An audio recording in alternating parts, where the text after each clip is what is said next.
The Warlock's Conquest, a magical shifter fantasy romance, Shifters of Black Isle, written by Lorelei Moone, narrated by Richard Turner. Prologue.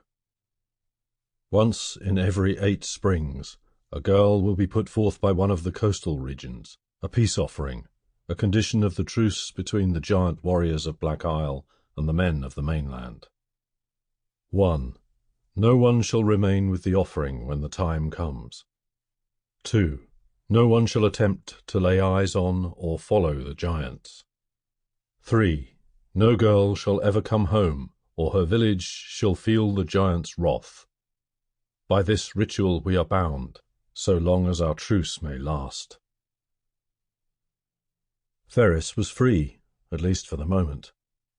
After a long 9 months at sea, the solid ground underneath his feet gave him a spring in his step he hadn't had in a while. How he'd looked forward to this moment. He'd held on to the fantasy of his return through every storm, or whenever the work threatened to overwhelm him. Home at last. Ferris whistled a cheerful tune as he walked through the village where he had grown up. Of course, his home was still a little distance away on the outskirts of the main settlement, but he could have crossed entire mountain ranges if he had to. Such was his excitement. Afternoon, he greeted some of the villagers gathered in the square. These faces had just been a distant memory to him while he'd been away. The butcher and his wife, the tanner and some younger boys who worked as farmhands, stood by in silence as he passed them. Ferris shrugged and carried on. The villagers had never been too friendly with him or his sister Kelly, especially since their mother had passed. Things hadn't changed much upon his return, it seemed. Though he had changed a bit.